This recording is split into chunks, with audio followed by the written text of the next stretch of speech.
حامل القرآن.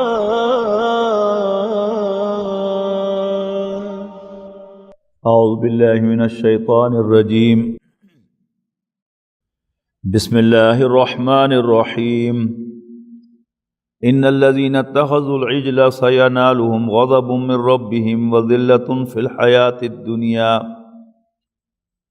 وكذلك نجزي المفترين. والذين عملوا السيئات ثم تابوا من بعدها وآمنوا إن ربك من بعدها لغفور رحيم. ان الذين اتخذوا العجل سينالهم غضب من ربهم وذلة في الحياة الدنيا وكذلك نجزي المفترين. یقیناً وہ لوگ جنہوں نے بچھڑے کو معبود بنایا عنقریب ان پر ان کے رب کی جانب سے غضب نازل ہوگا، غضب واقع ہوگا. وذلت فی الحیات الدنیا، اور دنیاوی زندگی کی ذلت کا بھی سامنا کرنا پڑے گا. وکذالک نجزی المفترین، اور جھوٹ باندھنے والوں کو ہم ایسے ہی سزا دیا کرتے ہیں، ایسے ہی بدلہ دیا کرتے ہیں. آپ کو یاد ہے کہ پچھلے رکوع میں سے جو بات چل رہی تھی وہ کیا تھی کہ حضرت موسیٰ علیہ السلام کوہ طور پر گئے اللہ تعالیٰ سے ملاقات کرنے کے لیے اور تورات حاصل کرنے کے لیے. تو پیچھے سے سامری نامی ایک شخص نے اپنی قوم کی ذہنیت کو ریڈ کرتے ہوئے کہ یہ کوئی پیکر محسوس کی تلاش کر رہی ہے، لوگوں سے زیورات لے کے ان کو پگھلا کر بچھڑے کی شکل کا ایک ماڈل بنایا اور کہا کہ یہ تمہارا خدا ہے، اور اس کی پوجا کرنی شروع کر دی. حضرت موسیٰ علیہ السلام واپس تشریف لائے تو اس نے بہت زیادہ اظہار ناراضگی فرمایا، اور پھر لوگوں نے توبہ کی اپنے اس عمل سے، اور پھر ہر قبیلے سے کہا گیا کہ اپنے قبیلے میں سے جن لوگوں نے یہ عمل کیا ہے بڑھ چڑھ کر اس کو اپنے ہاتھوں سے قتل کرے. یہ کیا تھی؟ یہ گویا دنیاوی زندگی میں بھی انہیں ذلت کا سامنا کرنا پڑا اور آخرت کا عذاب بھی ان کا منتظر تھا. ہاں، جن لوگوں نے توبہ کر لی، جو فوراً باز آ گئے اس سے پہلے کہ انہیں سزا دی جاتی، ان کو اللہ تعالیٰ نے معاف کر دیا. اب اگلا مرحلہ جو ہے وہ اجتماعی توبہ کا ہے، جو آگے بیان ہوگا. اس کے بعد فرمایا والذین عملوا السیئات ثم تابوا من بعد ذلک من بعدها، یہ وہی جو میں نے بیان کر دیا اب اس کا ٹیکسٹ آ رہا ہے. وہ لوگ کہ جنہوں نے برے عمل کیے اس کے بعد توبہ کر لی، وآمنوا، اور ایمان لے آئے، یعنی مسلمان تو پہلے سے تھے لیکن اب انہوں نے اپنے ایمان کی تجدید کر لی. وہ ایمان کے جو اس برے عمل کی وجہ سے، شرک کی وجہ سے زائل ہو گیا تھا، اسے واپس اپنے دل میں انہوں نے تازہ کر لیا. ان ربک من بعدها لغفور الرحیم، تو بے شک آپ کا رب اے موسیٰ، اے محمد صلی اللہ علیہ وسلم، اس کے بعد بڑا ہی بخشنے والا مہربان ہے.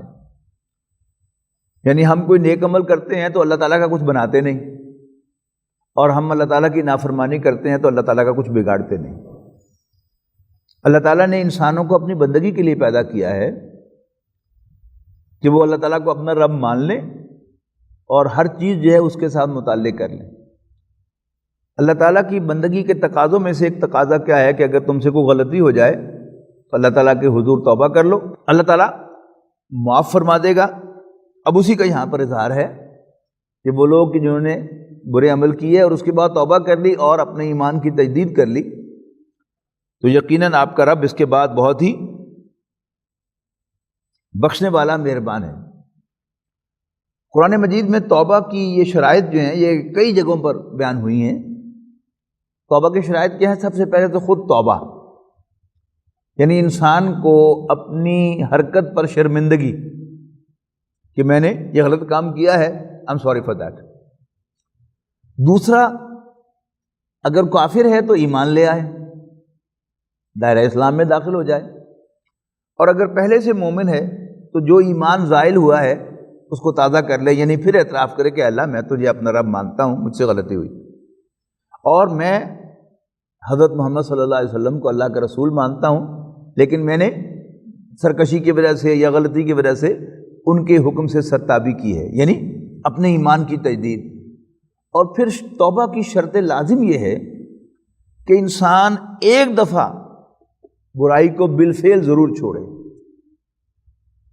اس کے بعد پھر غلطی ہو جائے کوئی حرج نہیں، پھر توبہ کر لے، لیکن گناہ پر کنسسٹنٹ رہنا اور زبان سے توبہ توبہ کرنا یہ توبہ نہیں ہے۔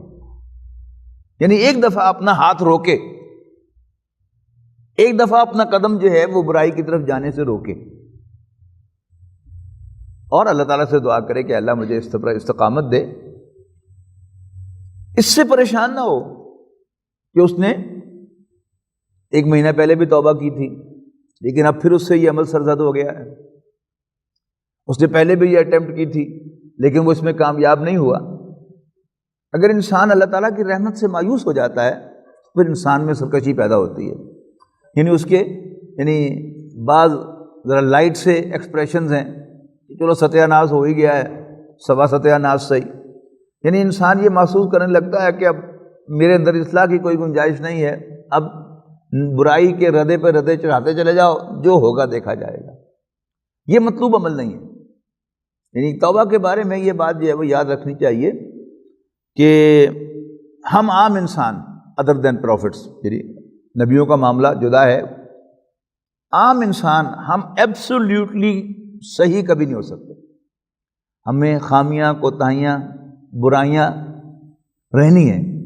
کوئی ہم میں سے یہاں کمزور ہوگا تو کوئی ادھر کمزور ہوگا، کوئی ایک پہلو سے آگے ہوگا، کوئی دوسرا جو ہے کسی دوسرے پہلو سے آگے ہوگا، لیکن غیر نبی انسان جو ہے وہ کبھی پرفیکٹ نہیں ہو سکتا۔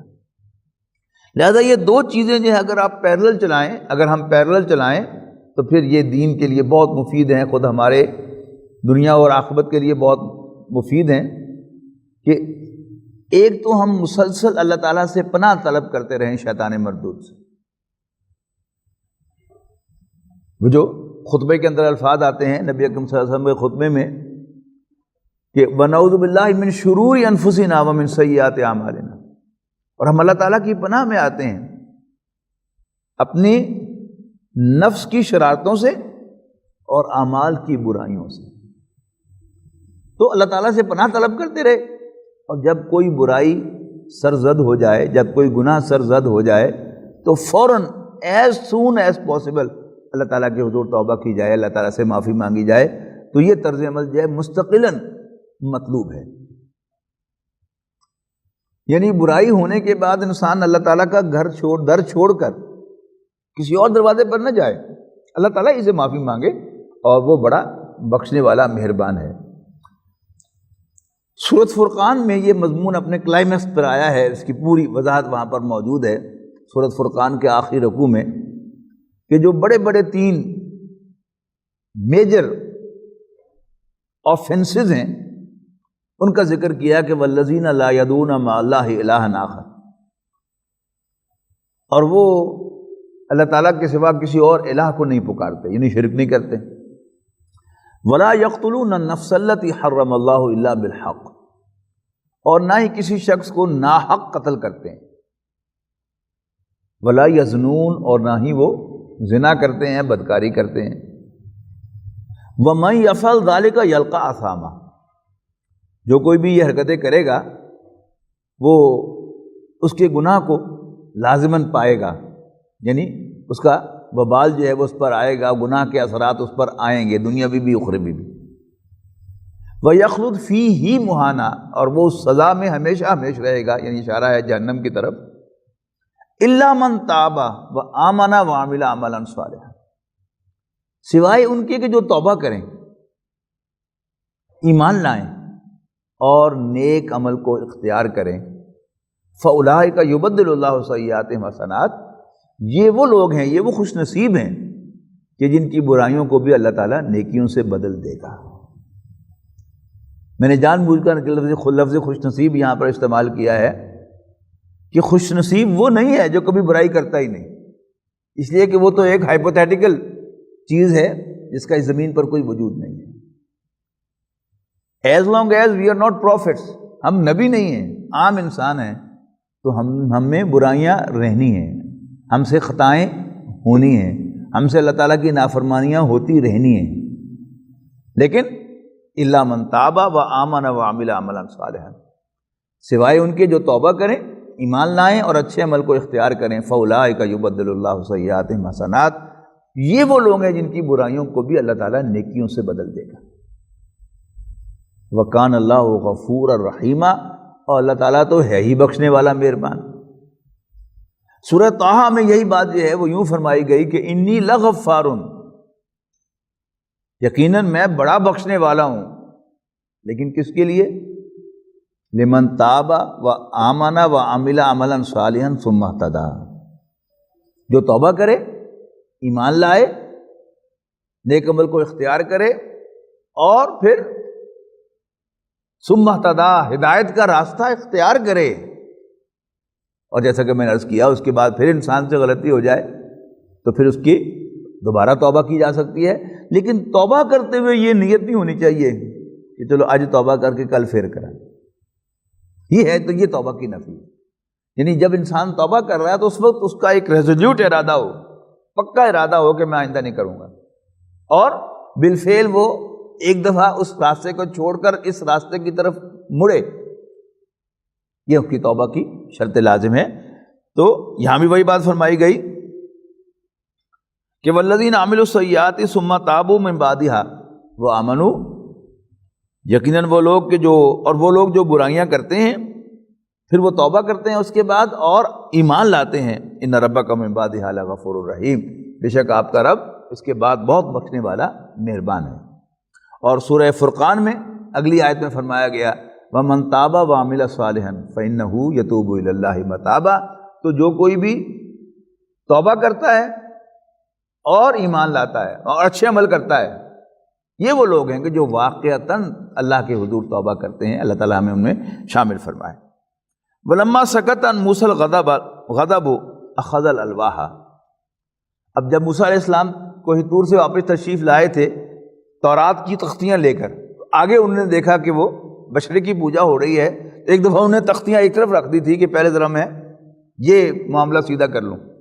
اب جب ان کا غصہ کچھ ٹھنڈا ہوا تو انہوں نے تختیاں اٹھائیں، وفی نسختہا ہدی ورحمۃ للذین ہم لربہم یرہبون، اور اس تحریر میں، اس نسخے میں رحمت اور رہنمائی تھی ان لوگوں کے لیے کہ جو اپنے رب سے ڈرتے ہیں۔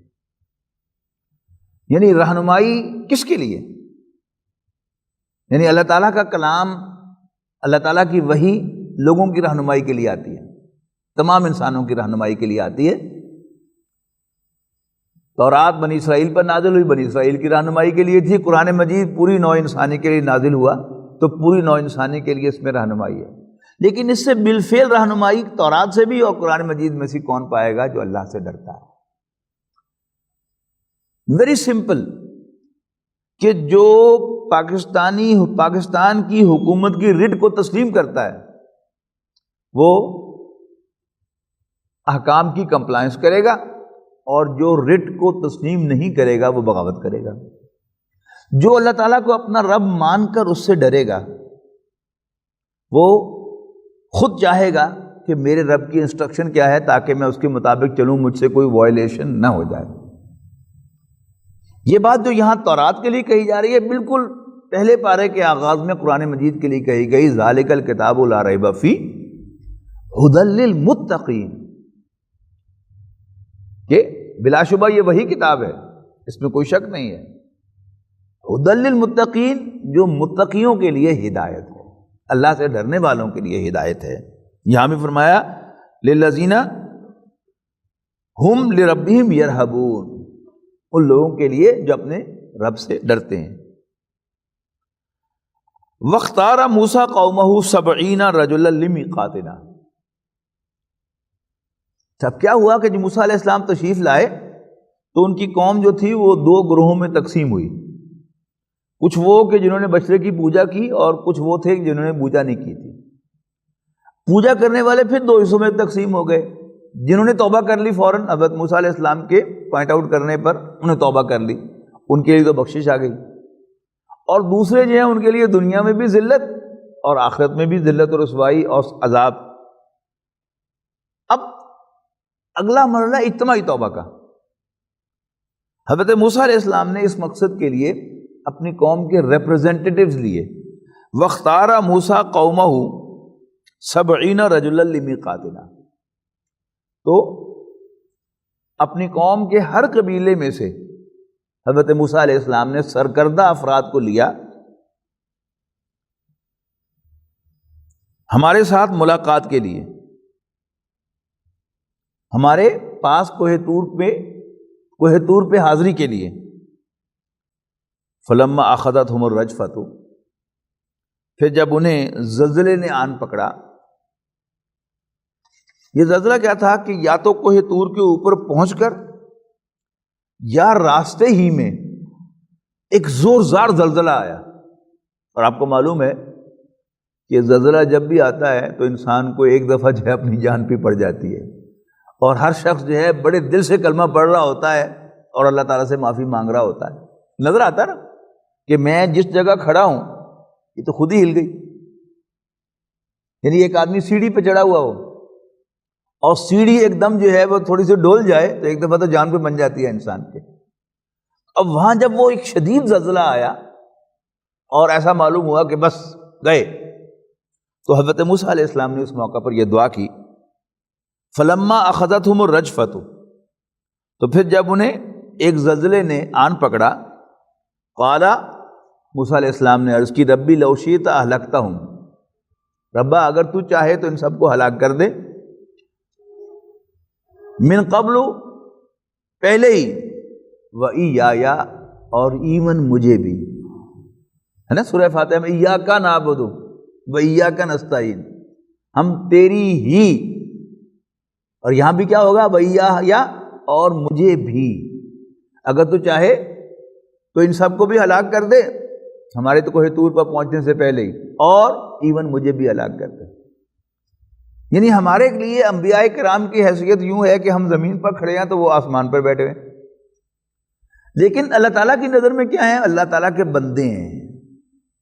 اللہ تعالیٰ کو اپنے بندوں سے بڑا پیار ہے، اپنے نبیوں سے بڑا پیار ہے.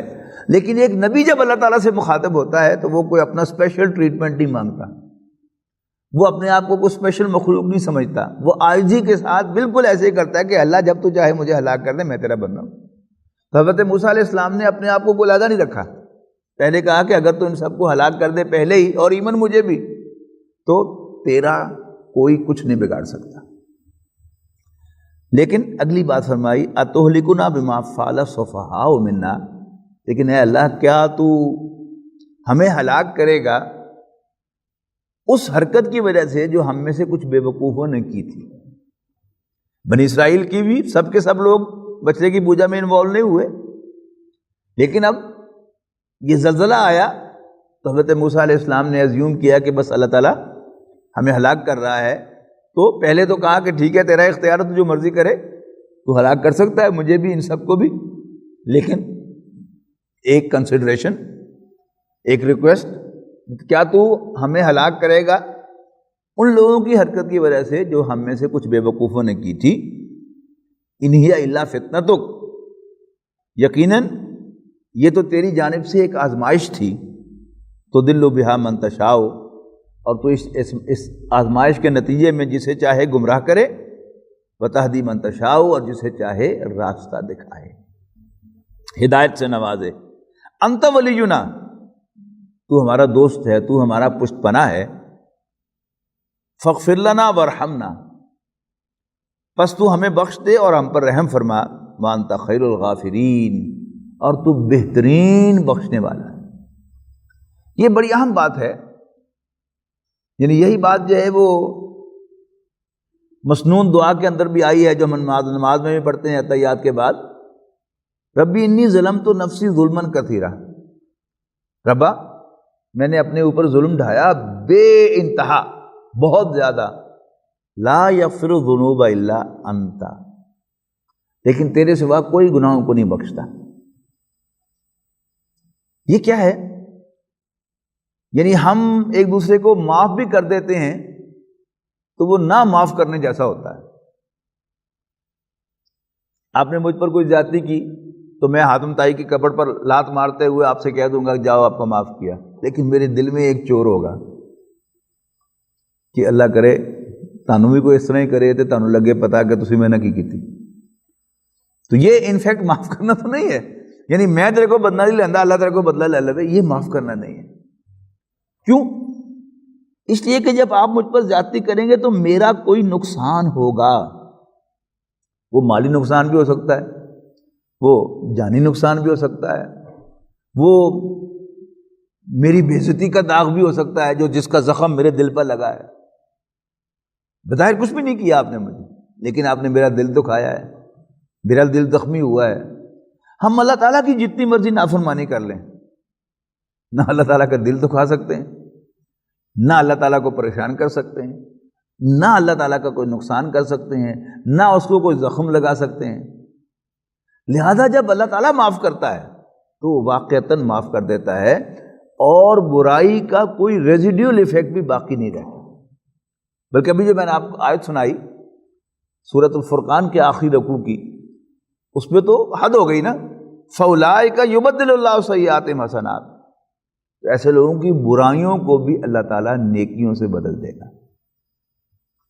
بہت آسان ہے اللہ تعالیٰ کے لیے کہ وہاں سے وہ برائی ڈیلیٹ کر دے اور وہاں پر کوئی نیکی ایڈ کر دے، اور آخرت میں اس توبہ کی وجہ سے آپ کو برائی کا بھی نیک بدلہ مل جائے۔ اس چیز کا ایک ایفیکٹ دنیا میں بھی ہوتا ہے، یعنی خاص طور پر حضرت عمر رضی اللہ تعالیٰ عنہ کی شخصیت کو اگر آپ سامنے رکھیں تو آپ کو وہ چیز جو ہے وہ محسوس ہوگی کہ بہت سے مواقع ایسے ہیں سیرت النبی میں کہ جہاں حضرت عمر رضی اللہ تعالیٰ عنہ نے کوئی رائے ظاہر کی، اللہ تعالیٰ کو بڑی پسند آئی۔ مثلا آج ہم شراب پر کوئی گھنٹہ بڑے آرام سے گفتگو کر سکتے ہیں اس کی برائیوں پر، لیکن سلام اس شخص کو کہ جس نے پہلے آ کر رسول اللہ صلی اللہ علیہ وسلم سے پوچھا اللہ کے رسول یہ شراب اور جوئے کے بارے میں کیا حکم ہے، یعنی یہ اسلام کے ساتھ کمپیٹیبل معلوم نہیں ہوتے، تو حکم آ گیا۔ اسی طرح پردے کے احکام، حضرت عمر رضی اللہ تعالیٰ عنہ کو پوچھ رہے ہیں کہ یہ ٹھیک محسوس نہیں ہوتا، اس کے بارے میں کہ وہ خاص حکم آ گیا۔ پھر سب سے بڑا واقعہ جو ہے وہ اسیران بدر کا واقعہ ہے۔ اسیر کہتے ہیں نا قیدی کو، تو 70 کفار قیدی بنے غزوہ بدر میں، تو پہلی جنگ تھی اور پہلا ہی موقع تھا کہ قیدی ہاتھ لگے تھے، تو ان کے کیا کرنا ہے، نبی اکرم صلی اللہ علیہ وسلم نے صحابہ سے مشورہ فرمایا، اور حضرت ابوبکر اور حضرت عمر کی رائے 180 ڈگری پر ایک دوسرے کے برعکس آئی۔ حضرت ابوبکر رضی اللہ تعالیٰ نے فرمایا، اللہ کے رسول کی خدمت میں عرض کی، اللہ کے رسول یہ ہمارے اپنے ہی لوگ ہیں، تو بس کچھ دے دلا کر، جو پڑھے لکھے ہیں انہیں بچے پڑھوا کر ہمیں چھوڑ دینا چاہیے، کوئی سروس لے کر یا کوئی تاوان لے کر۔ حضرت عمر نے بھی پہلا جملہ یہی کہا کہ یہ ہمارے اپنے تھے، لیکن اب ایمان اور کفر کی بنیاد پر ہم ایک دوسرے سے لڑے ہیں، اب ہم ایک نہیں ہیں، لہذا ہم میں سے ہر شخص اپنے قریب ترین رشتہ دار کو اپنے ہاتھ سے قتل کرے، اور نام لے کر کہا اللہ کے رسول آپ عباس کو قتل کرے، اپنے چچا کو۔ حضرت ابوبکر سے کہا کہ ابوبکر فلاں کو قتل کرے، میں اپنے فلاں کزن کو قتل کروں، یعنی یوں نام لے لے کر فرمایا۔ اب رسول اللہ صلی اللہ علیہ وسلم چونکہ خود بھی بہرحال انتہائی نرم دل انسان تھے اور کبھی برائی کا راستہ دیکھا ہی نہیں تھا، حضرت ابوبکر بھی ایسے ہی تھے، حضور صلی اللہ علیہ وسلم کے دوست ہیں، لہذا حضرت ابوبکر، حضرت عثمان رضی اللہ تعالیٰ عنہما، ان کے دفتر فضیلت میں بھی یہ ہے کہ انہیں کبھی بدکاری نہیں کی، جیسے رسول اللہ صلی اللہ علیہ وسلم کبھی برائی کے قریب نہیں گئے تو یہ لوگ بھی برائی کے قریب نہیں گئے. تو برائی کتنی بری ہوتی ہے اس کا انہیں کوئی اندازہ نہیں تھا.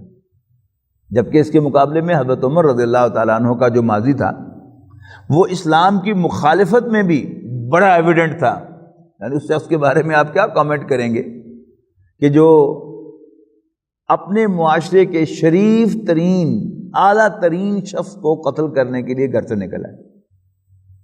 یعنی اسلام کی مخالفت میں ایکسٹریم پر. اور پھر یہ کہ وہ سارے عمل جو ہیں جن کو بعد میں حرام قرار دیا گیا ان میں سے وہ گزرے ہوئے تھے، لہذا ایک اندازہ تھا کہ یہ چیزیں جو ہیں وہ یہ ہیں اور ان کی اسلام کے ساتھ کوئی کمپیٹیبلٹی نہیں ہے. تو کیا ہوا؟ فَأُولَٰئِکَ يُبَدِّلُ اللَّهُ سَیِّئَاتِهِمْ حَسَنَاتٍ. تو اللہ تعالیٰ نے ان کی برائیوں کو بھی نیکیوں سے بدل دیا. یعنی قتل ناحق برائی تھی، لیکن کتنے ہی قتل کیے ہوں گے. جو شخص رسول اللہ صلی اللہ علیہ وسلم کو قتل کرنے کے لیے گھر سے نکلا ہے تو اس کا تو پنجابی کا چاکا کھلیا ہے، کتنے قتل کیے ہوں گے. پھر عین ممکن ہے کہ وہ ظاہر شراب جائز تھی تبھی تو آ کر رسول اللہ صلی اللہ علیہ وسلم سے پوچھا تھا نا. ہی ہیڈ دا ایکسپیرئنس کہ یہ اسلام کے ساتھ کمپیٹیبل نہیں. لیکن اب توبہ کرنے کے بعد اللہ تعالیٰ نے ان برائیوں کو نیکیوں سے بدل دیا. اب یہ نیکیاں جو تھی وہ حضرت ابوبکر رضی اللہ تعالیٰ عنہ کے اور حضرت عثمان کے دفتر فضائل میں نہیں تھی. تو اللہ تعالیٰ کی مہربانی جب ہوتی ہے تو پھر سارے کام سیدھے ہو جاتے ہیں. تو فرمایا گیا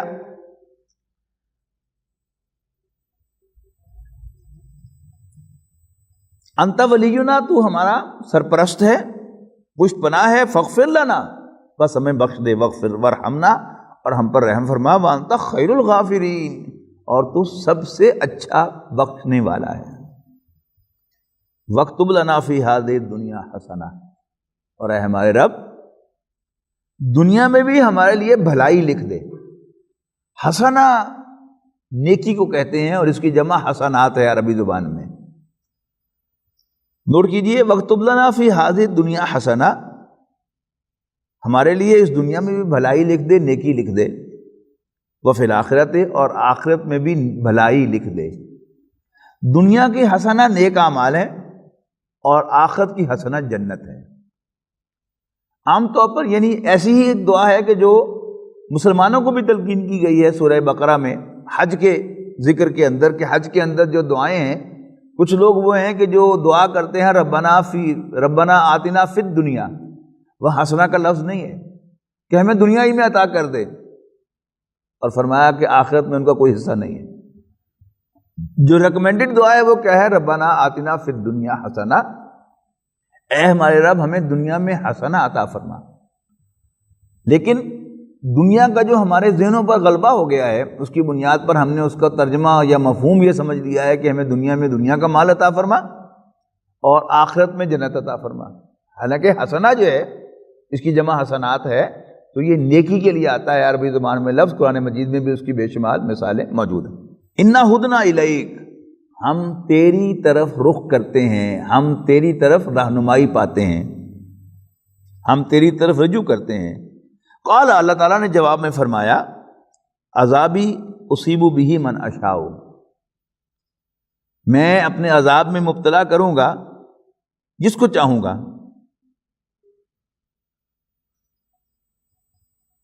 ورحمتی وسعت کل شیء، البتہ میری رحمت ہر شے پر وسیع ہے، میری رحمت ہر شے کو گھیرے ہوئے ہے. فَسَأَكْتُبُهَا لِلَّذِينَ يَتَّقُونَ، اور میں عنقریب اس کو لکھ دوں گا. یہ سین جب آ جائے فعل مضارع پر تو وہ سرٹن ہو جاتا ہے فیوچر کے لیے. فَسَأَكْتُبُهَا لِلَّذِينَ يَتَّقُونَ، میں اسے لکھ دوں گا ان لوگوں کے لیے جو اللہ سے ڈرتے ہیں. وَيُؤْتُونَ الزَّكَاةَ، اور زکوٰۃ ادا کرتے ہیں.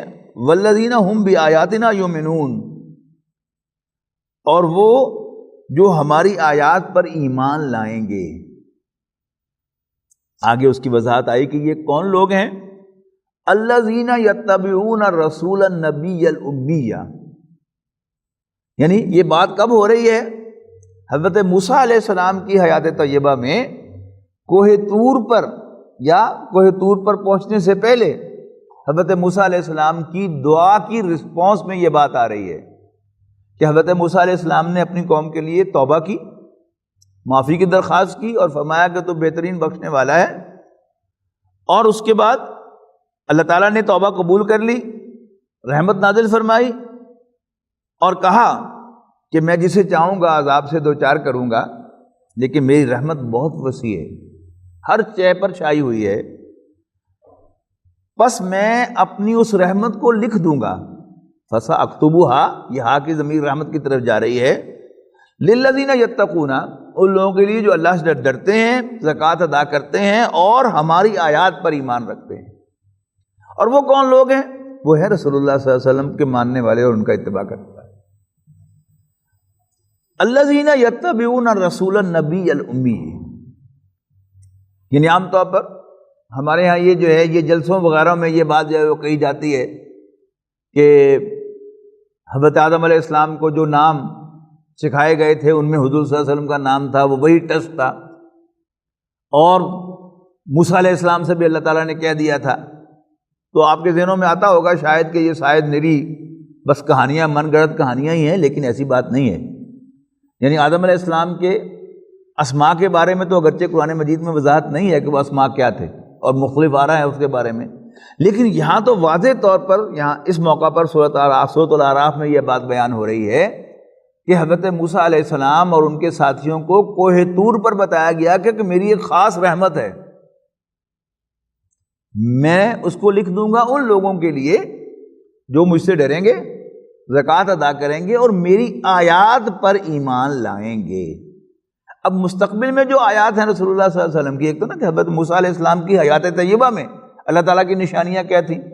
عصائے موسوی نشانی تھی، ید بیضا کہ وہ گریبان میں سے اندر ہاتھ لے جا کے باہر نکالتے تھے وہ سفید ہو جاتا تھا، پھر اپنی آنکھوں سے دیکھ رہے تھے وہ معجزات، فرعون اور آل فرعون کا غرق ہونا، پھر حضرت موسیٰ علیہ السلام کے عصا مارنے پر 12 چشموں کا جاری ہونا، بادل کا سایہ ہونا، من و سلویٰ کا نازل ہونا، یہ سب کیا تھی؟ یہ نشانیاں تو وہ دیکھ چکے تھے، لیکن کوئی اور نشانیاں بعد میں آنے والی تھیں، ان کو ماننے کا تذکرہ ہو رہا ہے۔ یہ کون لوگ ہوں گے؟ الذین یتبعون الرسول النبی الامی، وہ لوگ کہ جو اتباع کریں گے اس رسول نبی امی صلی اللہ علیہ وسلم کا، یجدونہ مکتوبا عندہم فی التوراۃ والانجیل، جس کو وہ اپنے ہاں لکھا ہوا پائیں گے، درج پائیں گے تورات و انجیل میں۔ اب یہ سب جو آپ نے سن رکھی ہیں سیرت کے بعد اندر باتیں کہ رسول اللہ صلی اللہ علیہ وسلم بچپن میں ابو طالب کے ساتھ ایک سفر میں تھے کہ راہب نے آپ کو پہچانا، کیسے پہچانا؟ یعنی تورات و انجیل میں رسول اللہ صلی اللہ علیہ وسلم کے تذکرے انہوں نے کھرچنے کی کوشش کی ہے، بعد میں جب حضور صلی اللہ علیہ وسلم ظاہر ہو گئے، بنی اسرائیل میں سے نہیں آئے، بنی اسماعیل میں سے آ گئے، حضرت اسماعیل کی اولاد میں سے آ گئے، تو انہیں کھرچی ہیں، جن کو شیخ احمد دیدات رحمہ اللہ نے یعنی کھول کر پرانے ایڈیشنز نکال کر بائبل کے ان کو بتایا، دیکھو یہ فلانے ایڈیشن میں یہ لفظ تھا، اس کو تم نے یوں بدل دیا، پھر فلانے ایڈیشن میں یہ بات یوں تھی، تم نے اس کو یوں کر دیا ہے۔ تو یہ سب نشانیاں انہوں نے اپنے ہاں لکھی ہوئی پائیں، تو کیا فرمایا کہ اس رسول نبی امی پر ایمان لائیں گے، یجدونہ مکتوبا عندہم فی التوراۃ والانجیل، کہ جس کو وہ پائیں گے اپنے ہاں لکھا ہوا تورات و انجیل میں، یامرہم بالمعروف، وہ انہیں معروف کا حکم دیں گے۔ یہ معروف و منکر ہماری عام اصطلاح ہے، امر بالمعروف نہی عن المنکر، یہ امت مسلمہ کی ذمہ داریوں میں سے ہے، لیکن یہاں یہ رسول اللہ صلی اللہ علیہ وسلم کے اوصاف میں سے آ رہا ہے کہ جو بھلائی کا حکم دیں گے اور برائی سے روکیں گے۔ یہ معروف اور منکر عام طور پر ہم جو ہے وہ نیکیوں اور برائیوں کے لیے استعمال کرتے ہیں، لیکن اس کے بنیادی مفہوم کو سمجھ لینا چاہیے کہ عرف کہتے ہیں پہچان کو، فلاں عرف فلاں، یعنی فلاں شخص جو اس نام سے پہچانا جاتا ہے، عارف پہچاننے والا، اور معروف جانا پہچانا۔ تو نیک اعمال کو معروف اس لیے کہا جاتا ہے کہ یہ انسان کی فطرت کے ساتھ مناسبت رکھتے ہیں۔ یعنی بڑا خوبصورت ترجمہ پکتھول صاحب نے کیا ہے، معروف و منکر کا، معروف کا ترجمہ ایک جگہ انہوں نے کیا ڈیسنٹ. رسول اللہ صلی اللہ علیہ وسلم ڈیسنسی کو پروموٹ کریں گے اور انڈیسنسی کو روکیں گے. یعنی اچھا عمل، اچھا اخلاق، دیانتداری، سچائی، یہ مجھے بھی اچھی لگتی ہے اور آپ کو بھی اچھی لگتی ہے. اور برے سے برا انسان بھی وہ کیا چاہتا ہے کہ مجھے کوئی چیٹ نہ کرے، یعنی فطرت کے ساتھ اس کی اتنی مناسبت ہے. اور نبی اکرم صلی اللہ علیہ وسلم نے اس کو اپنی آخری انتہا تک پہنچا دیا یہ فرما کر کہ الاسم ما حاک فی نفسک، برائی وہ ہے جو تمہارے دل میں کھٹکے، جو تمہیں اوڈ لگے. وَكَرِهْتَ أَن يَطَّلِعَ عَلَيْهِ النَّاسُ، اور تجھے اچھا نہ لگے کہ لوگوں کو اس کے بارے میں خبر ہو جائے. یعنی خاص طور پر ایک اچھی ریپیوٹ کا بندہ، یعنی میرے اندر کوئی برائی ہے تو میں کبھی نہیں چاہوں گا کہ آپ لوگوں کو پتہ چلے. ایک اور حدیث میں الفاظ ہیں کہ جو چیز تمہارے دل میں خلجان پیدا کرے اس کو چھوڑ دو. لو افتاک المفتی، تمہیں مفتی اس کے حق میں فتوی کیوں نہ دیتے. یعنی ایک مشکوک سا کام تھا، میں نے مفتی صاحب سے فتویٰ لیا، انہوں نے کہا ہاں ٹھیک ہے کر سکتے ہیں، لیکن پھر بھی میں چاہتا ہوں کہ آپ کو پتہ نہ چلے. تو نبی اکرم صلی اللہ علیہ وسلم فرماتے ہیں کہ پھر بھی اس کو چھوڑ دو، اس لیے کہ یہ مفتی جو اللہ تعالیٰ نے دل میں بٹھایا ہوا ہے یہ ہمیشہ تمہیں صحیح صحیح گائیڈنس دیتا ہے. کوئی دوسرا مفتی جو ہے وہ ممکن ہے تمہاری دنیاوی حیثیت سے متاثر ہو، وہ ممکن ہے کوئی انٹرسٹ ہو اس کی آپ کے ساتھ، آپ کو خوش کرنے کے لیے وہ کہیں سے نکال کے فتویٰ دے دے کہ ہاں اس گنجائش تک آپ جا سکتے ہیں. اور ویسے بھی ان پرنسپل جو فتویٰ ہوتا ہے وہ لاسٹ لمٹ کو بتاتا ہے کہ یس یہاں تک جا سکتے ہو، لیکن دین جو ہے وہ مرکز سے شروع ہوتا ہے، نبی اکرم صلی اللہ علیہ وسلم کی ذات سے شروع ہوتا ہے. جتنا آپ یعنی آؤٹ ورڈز چلیں گے تو دین سے دور ہوتے چلے جائیں گے، خواہ ابھی دائرہ اسلام کے اندر ہی کیوں نہ ہو. تو مفتی تو آپ کو لاسٹ کی خبر دیتا ہے، لیکن یہ ضمیر جو اللہ تعالیٰ نے ہمارے دل میں نصب کیا ہے یہ آپ کو بالکل صحیح صحیح خبر دیتا ہے. اگر وہ کہے کہ غلط ہے تو چھوڑ دو. وہ جو دل میں کھٹکے وہ برائی ہے آپ فرما رہے ہیں. وَكَرِهْتَ أَن يَطَّلِعَ عَلَيْهِ النَّاسُ، اور تمہیں پسند نہ ہو کہ لوگوں کو اس کے بارے میں خبر ہو جائے. تو یامرهم بالمعروف، ڈیسنسی کا حکم دیتے ہیں، اچھی باتوں کو پروموٹ کرتے ہیں. وَيَنْهَاهُمْ عَنِ الْمُنْكَرِ، کریں گے اور انہیں برائی سے انڈیسنسی سے روکیں گے. وَيُحِلُّ لَهُمُ الطَّيِّبَاتِ، اور پاک چیزیں ان کے لیے حلال کریں گے. یہ مذاہب کی دنیا میں ہمیشہ سے یہ معمول رہا کہ کچھ دینداری کے ایکسٹرا خول جو ہے وہ چڑھائے جاتے ہیں، یعنی دینداری کو ذرا اور زیادہ ڈیکوریٹ کیا جاتا ہے. یہ تو حرام ہے، یہ نہیں یہ بھی حرام ہے، یہ بھی حرام ہے، یہ بھی حرام ہے.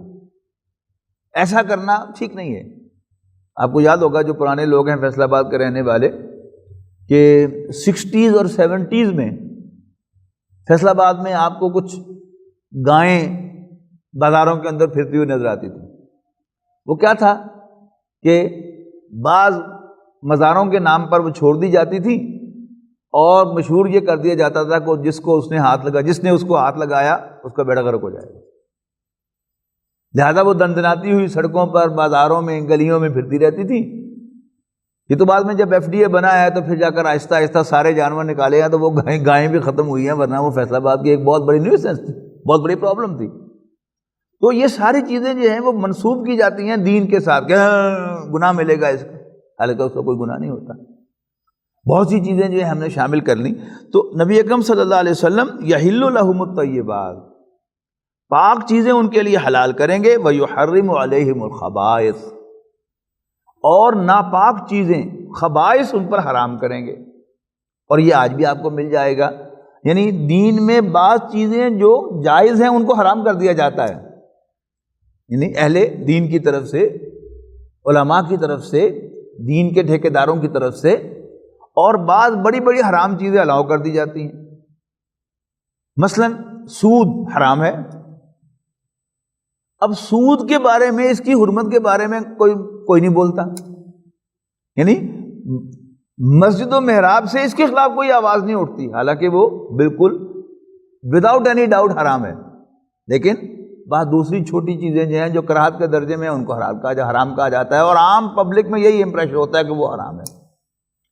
وَيُحَرِّمُ عَلَيْهِمُ الْخَبَائِثَ، اور ان پر ناپاک چیزیں حرام ٹھہرائیں گے۔ وَيَضَعُ عَنْهُمْ إِصْرَهُمْ وَأَغْلَالَ الَّتِي كَانَتْ عَلَيْهِمْ، اور ان سے بوجھ اتاریں گے جو دین کے نام پر، مذہب کے نام پر ان پر لاد دیے گئے ہیں۔ یہ بہت سی چیزیں ہم سورۃ بقرہ میں پڑھ کے آئے ہیں کہ عرب میں مشہور تھا کہ حج کے لیے ایک دفعہ گھر سے نکل جانے کے بعد واپس نہیں آیا جا سکتا، حالانکہ اس کی کوئی حرمت دین میں نہیں تھی، اور اگر کسی ایمرجنسی میں آنا ہی پڑ جائے تو پھر کم سے کم دروازے سے داخل نہیں ہونا چاہیے۔ تو وہ کیا کرتے تھے بیچارے لوگ، وہ گھر کے اوپر چڑھ کے یا چھت کو پھاڑ کر اندر آتے تھے، یا پیچھے سے لقب لگا کر آتے تھے کہ دروازے سے داخل نہیں ہو سکتے۔ یہ کیا تھی؟ ایک بدعت تھی۔ ایسی بہت سی بدعات جو ہے خود ہمارے یہاں پائی جاتی ہیں۔ تو نبی اکرم صلی اللہ علیہ وسلم کیوں تشریف لائے تھے؟ یعنی لوگوں نے جو دین کے نام پر اپنے اوپر بوجھ لاد دیے تھے، اور جو اپنے گلوں میں انہوں نے توق ڈال دیے تھے، کالر چڑھا لیے تھے، ان سب کو کھولنے کے لیے آئے تھے۔ وَيَضَعُ عَنْهُمْ إِصْرَهُمْ، تاکہ وہ اتاریں ان سے ان کے بوجھ، وَأَغْلَالَ، اور توق، کالرز، الَّتِي كَانَتْ عَلَيْهِمْ، جو ان کے اوپر ڈال دیے گئے تھے۔ فَالَّذِينَ آمَنُوا بِهِ، اب یہاں آخری جملے کے اندر نبی اکرم صلی اللہ علیہ وسلم کے ساتھ پھر کیا تعلق ہونا چاہیے اس کو بیان کیا گیا ہے۔ بڑا خوبصورت مقام ہے یہ، فَالَّذِينَ آمَنُوا بِهِ، لہذا، یہ فا جو ہے یہ ہے لہذا۔ پہلے تو رسول اللہ صلی اللہ علیہ وسلم کا تعارف کروایا نا کہ میری رحمت میں لکھ دوں گا ان لوگوں کے لیے جو اللہ سے ڈریں گے، میری آیات پر ایمان لائیں گے، اور یہ وہ لوگ ہوں گے کہ جو اس رسول نبی امی صلی اللہ علیہ وسلم پر ایمان لائیں گے جن کا ذکر وہ تورات و انجیل میں لکھا ہوا پائیں گے۔ اب چونکہ یہ حضرت موسیٰ علیہ السلام بنی اسرائیل میں بھیجے جانے والے پیغمبر تھے، اور ان پر تورات نازل ہو چکی تھی، اور انجیل اور زبور بعد میں نازل ہونے والی تھی، لیکن اس کے 1,500 سال کے بعد اب یہ تذکرہ ہو رہا ہے۔ یعنی حضرت موسیٰ علیہ السلام اور رسول اللہ صلی اللہ علیہ وسلم کے درمیان تقریباً 1500 سال کا فصل ہے، لیکن 1500 سال پہلے ایک تو رسول اللہ صلی اللہ علیہ وسلم کی خوشخبری دی جا رہی ہے کہ ایک رسول نبی امی تشریف لائیں گے، اور بائبل کے اندر یہ موجود ہے۔ مزے کی بات یہ ہے کہ یہ وہ چیز ہے کہ جو عیسائی کھرچ نہ بھول گئے، یہودی کھرچ نہ بھول گئے۔ احمد دیدات صاحب بھی فرماتے ہیں کہ میں ایک عیسائی پادری سے ملا، اور میں نے ان سے کہا کہ یہ جو تورات میں لکھا ہوا ہے کہ اللہ تعالیٰ تمہارے بھائیوں میں ایک نبی مبعوث فرمائے گا اور اس کے منہ میں اپنا کلام ڈالے گا، یہ کس کا ذکر ہے؟ اس نے کہا عیسیٰ علیہ السلام کا، جیسس کا۔ تو احمد دیدات صاحب کہتے ہیں میں نے اس سے کہا کہ اگر یہ عیسیٰ علیہ السلام کا ذکر ہوتا تو اللہ تعالیٰ کہتا، موسیٰ علیہ السلام کہتے کہ اللہ تعالیٰ تم میں ایک نبی مبعوث فرمائے گا اور اس کے منہ میں اپنا کلام ڈالے گا، یہ تمہارے بھائیوں کیوں کہا ہے؟ تمہارے بھائی تو بنی اسماعیل ہیں، اسماعیل علیہ السلام کی اولاد تمہارے کزن، یہ کیوں کہا ہے؟ تو اس نے کہا ہاں میں آپ کو بڑے پادری سے ملاؤں گا، بڑے پادری سے ملا دیا۔ اس سے بھی حضرت احمد دیدات صاحب نے یہی سوال کیا، اس نے کہا کہ ہاں یہ بڑی اہم بات آپ نے کہی ہے کہ ہم آپ کو بلائیں گے بڑے چرچ میں کہ آپ جو ہیں وہ ہمارے بڑے اجتماع سے خطاب کریں اور یہ پوائنٹ ریز کریں۔ اور احمد دیدات صاحب اپنی کتاب میں لکھتے ہیں کہ کئی سال ہو چکے ہیں، میں ابھی تک منتظر ہوں کہ مجھے وہ دعوت کب ملے گی۔ تو تذکرہ تو موجود ہے، لیکن حضرت موسیٰ علیہ السلام نے اس وقت کہا، اور اللہ تعالیٰ نے اس کے جواب میں کہا کہ میری خاص رحمت جو ہے وہ خاص ہے ان لوگوں کے لیے۔ اب یہ ہم کا لفظ جو ہے یہ اصل میں بنی اسرائیل کی ہے جس کو انہوں نے ریجیکٹ کر دیا، یعنی ہارڈلی ان میں لوگ ایسے آئے کہ جنہوں نے ان نشانیوں کو پڑھ کر رسول اللہ صلی اللہ علیہ وسلم کو واقعی اللہ کا رسول مانا اور آپ پر ایمان لائے۔ لیکن بہرحال جو شخص بھی رسول اللہ صلی اللہ علیہ وسلم کے ساتھ اپنا تعلق قائم کرے گا، ایمان کا تعلق، تو سب سے پہلے اسی کا ذکر کیا کہ فَالَّذِينَ آمَنُوا بِهِ، لہذا وہ لوگ کہ جو ان پر یعنی رسول اللہ صلی اللہ علیہ وسلم پر ایمان لائیں گے، وَعَزَّرُوهُ، اور ان کی تعظیم کریں گے اور ان کی رفاقت اختیار کریں گے۔ یہ دونوں ترجمے ہیں۔ وَنَصَرُوهُ، اور ان کی مدد کریں گے۔ مدد کیا ہوتی ہے؟ مجھے آپ کی مدد درکار ہے کہ مجھے کوئی پرابلم ہے، میں چاہتا ہوں کہ آپ میری وہ پرابلم دور کریں، تو یہ کیا ہوگی؟ آپ کی ہیلپ ہوگی۔ آپ کو کوئی مسئلہ سمجھ میں نہیں آ رہا، آپ مجھے فون کریں گے کہ یہ دین کی بات کیسے ہے، مجھے پتا ہوگا تو میں بتاؤں گا، ورنہ میں آپ سے ٹائم لوں گا کہ میں مفتی صاحب سے پوچھ کے آپ کو بتا دوں گا۔ یہ کیا ہے؟ یہ میں آپ کی ہیلپ کر رہا ہوں۔ سوال یہ ہے کہ نبی اکرم صلی اللہ علیہ وسلم کو یا کسی کا کوئی جائیداد کا جھگڑا ہے، اس پر غاصبانہ قبضہ ہے، وہ آپ سے مدد طلب کرتا ہے، یا اس کے بچوں کو رشتے کا معاملہ ہے اس کے لیے کرتا ہے، یا اس کو جاب چاہیے تو وہ آپ سے ہیلپ طلب کرتا ہے۔ سوال یہ ہے کہ نبی اکرم صلی اللہ علیہ وسلم کو کس پہلو سے مدد کی ضرورت تھی؟ نبی اکرم صلی اللہ علیہ وسلم نے کبھی کسی کے سامنے ہاتھ نہیں پھیلایا اپنی ذات کے لیے۔ آپ کو مدد کس کام میں درکار تھی؟ حضرت عیسیٰ علیہ السلام کا تذکرہ ہے قرآن مجید میں، سورہ صف کی آخری آیت میں، یا ایھا الذین آمنوا کونوا انصار اللہ، اے ایمان والو اللہ کے مددگار بن جاؤ۔ کما قال عیسی ابن مریم للحواریین، جیسے عیسیٰ ابن مریم نے حواریوں سے کہا تھا من انصاری الی اللہ، کون ہے میرا مددگار اللہ کے راستے میں، اللہ کی طرف؟ قال الحواریون نحن انصار اللہ، تو حواریوں نے کہا تھا کہ ہم اللہ کے مددگار ہیں۔ تو نبی کو جو ہیلپ چاہیے ہوتی ہے وہ اللہ کے مشن کی تکمیل کے لیے چاہیے ہوتی ہے۔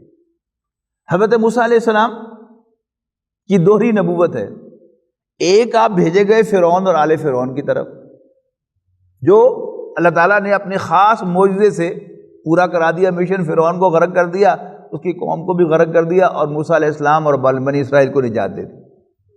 اب دوسری جو حیثیت تھی، دوسری نبوت ان کی بنی اسرائیل کی طرف، انی رسول اللہ الیکم، میں تمہاری طرف بھیجا ہوا اللہ کا رسول ہوں، اس کا وقت آ گیا۔ تو اب حضرت موسیٰ علیہ السلام نے ان سے کہا اب تمہیں تورات عطا کر دی گئی ہے، احکام کا پورا ایک کوڈ دے دیا گیا ہے، اب تم اپنی ہوم لینڈ کو دوبارہ فتح کرو۔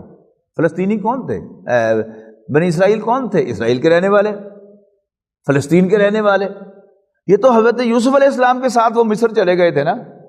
اب حکم کیا ہوا کہ واپس اپنی اس ہوم لینڈ کو فتح کرو اور وہاں پر اس تورات کے احکام کو نافذ کرو۔ خوشخبری دے دی موسیٰ علیہ السلام نے کہ بس تمہیں صرف حملہ کرنا ہے، اللہ تعالیٰ تمہیں فتح دے گا۔ لیکن بنی اسرائیل نے کم ہمتی دکھائی اور حضرت موسیٰ علیہ السلام کو ٹکا سا جواب دے دیا کہ آپ اپنے رب کو لے کر جائیں اور لڑیں، ہم یہاں بیٹھے ہیں، شہر فتح ہو جائے تو ہمیں لے جائیے گا۔ اب نبی اکرم صلی اللہ علیہ وسلم کو کیا مشن دیا گیا ہے؟ آپ کو ایک اور شریعت دے دی گئی، آپ سے بھی تقاضا وہی ہے کہ اپنے ہوم لینڈ مکہ مکرمہ کو فتح کرو، اور فتح کر کے وہاں پر اللہ تعالیٰ کی حکمرانی کو قائم کرو۔ اس کے لیے رسول اللہ صلی اللہ علیہ وسلم کو مدد کی ضرورت ہے، اس مشن کی تکمیل کے لیے، اللہ تعالیٰ کی حکمرانی کو زمین پر قائم کرنے کے لیے۔ تو فرمایا فالذین آمنوا بہ، لہذا وہ لوگ جو ان پر ایمان لائیں گے صلی اللہ علیہ وسلم، ان کی تعظیم کریں گے، ان کی رفاقت اختیار کریں گے، وَنَصَرُوهُ، اور ان کے مشن میں ان کے دست و بازو بنیں گے۔ اور یہ دکھایا نا، صحابہ کرام نے کہا کہ غزوہ بدر سے پہلے جیسے بنی اسرائیل کو خوشخبری دی گئی تھی کہ تمہیں صرف حملہ کرنا ہے، اللہ تعالیٰ تمہیں فتح دے گا۔ غزوہ بدر سے پہلے یعنی دو مشن سے نا سامنے، ایک تو وہ قافلہ تھا ابو سفیان کی قیادت میں جو واپس آنے والا تھا، اور نبی اکرم صلی اللہ علیہ وسلم کو کہا گیا کہ آپ چاہیں تو اس قافلے پر حملہ کر دیں، اس لیے کہ یہ آپ کے خلاف ہی بنا ہے، طے ہے کہ جو بھی آمدنی ہوگی وہ آپ کے خلاف استعمال ہوگی، تو آپ کے لیے اخلاقی جواز ہے کہ آپ اس قافلے پر حملہ کریں اور سارا مال جو ہے وہ لوٹ لیں، لے لیں۔ یہ لوٹ کا لفظ حضور صلی اللہ علیہ وسلم اور صحابہ کے لیے ذرا مناسب نہیں لگتا، تو وہ سارا مال جو ہے ان سے چھین لیں، یہ کہہ لیں۔ یا جو 1000 کا لشکر آ رہا ہے مکہ مکرمہ سے، اس کے ساتھ لڑائی کر لیں، دونوں صورتوں میں آپ کو فتح ہوگی۔ اب نبی اکرم صلی اللہ علیہ وسلم صحابہ کرام سے مشورہ کر رہے ہیں کہ اللہ تعالیٰ نے فتح کی خوشخبری دے دی ہے کہ اگر ہم قافلے پر حملہ کریں گے تو بھی سارا مال اللہ تعالیٰ ہمیں دلوائے گا، اور اگر ہم 1000 کے لشکر سے لڑائی لڑیں گے تو بھی اللہ تعالیٰ ہمیں فتح نصیب فرمائے گا۔ بتاؤ کدھر جانا ہے؟ تو حضرت مقداد رضی اللہ تعالیٰ عنہ کا جو اس وقت خطاب ہے، جو رائے دیا کھڑے ہو کر، انہوں نے بڑی زبردست رائے ہے۔ انہوں نے کہا کہ اللہ کے رسول، آپ ہمیں اصحاب موسیٰ پر قیاس نہ کیجیے، جنہوں نے موسیٰ علیہ السلام سے کہہ دیا تھا کہ اذهب انت وربک فقاتلا، آپ اپنے رب کو لے کر جائیں اور لڑیں، ہم یہاں بیٹھے ہیں، ہم آپ کے ساتھی ہیں، آپ ہمیں حکم دیجیے کدھر جانا ہے، ہم آپ کے ساتھ ہیں، آپ کو ہم اکیلا نہیں چھوڑیں گے، ہم آپ کو پیٹھ نہیں دکھائیں گے، بلکہ ہم اپنا سب کچھ نچھاور کریں گے آپ کے حکم کی تعمیل کے لیے۔ یہ ہے نصرت رسول صلی اللہ علیہ وسلم، یعنی اللہ تعالیٰ کے ساتھ، اللہ تعالیٰ کے رسول کے ساتھ تعلق، اس کا یقیناً ایک تقاضا کیا ہے کہ ہم رسول اللہ صلی اللہ علیہ وسلم کی احسان مندی، ان کی شکر گزاری کے لیے ہم ان پر درود و سلام بھیجیں، بالکل کرنے کا کام ہے، لیکن صرف درود و سلام نہیں، آج بھی وہ مشن زندہ ہے۔ نبی اکرم صلی اللہ علیہ وسلم کو تو پوری نوع انسانی کے لیے، پورے گلوب کے لیے، قیامت تک کے لیے رسول بنا کر بھیجا گیا تھا، اور آپ کی ذمہ داری تھی کہ اس دین کو پورے گلوب پر غالب کرنا۔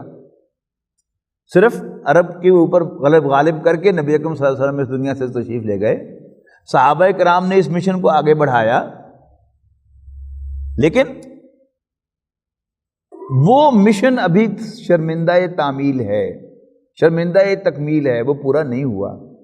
تو ہماری ذمہ داری ہے ہم اپنا تن من دھن لگائیں اس مشن کو پورا کرنے کے لیے، تب ہمارا حضور صلی اللہ علیہ وسلم کے ساتھ تعلق صحیح معنوں میں استوار ہوگا، ورنہ ہم دودھ پینے والے مجنو شمار ہوں گے، ہم اللہ تعالیٰ کے رسول کے سچے عاشق اور سچے ساتھی شمار نہیں ہوں گے۔ تو فالذین آمنوا بہ، بس وہ لوگ جو ان پر ایمان لائیں گے، وعزروہ، اور آپ کی تعظیم کریں گے،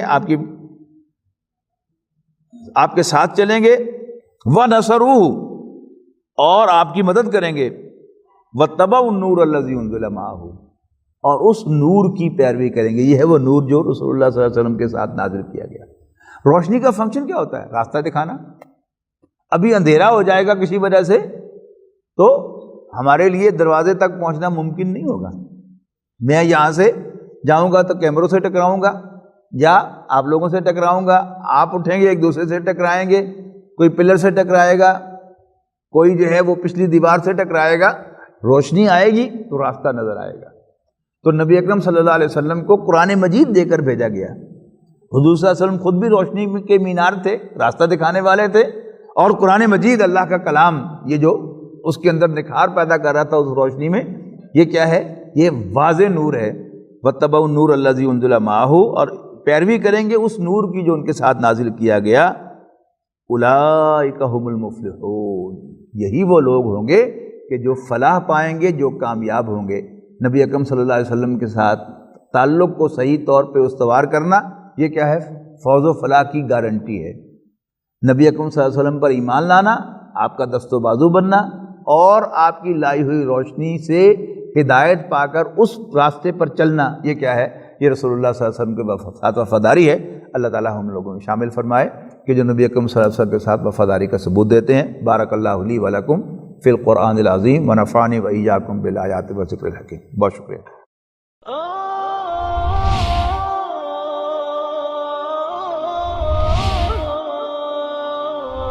يا حامل القرآن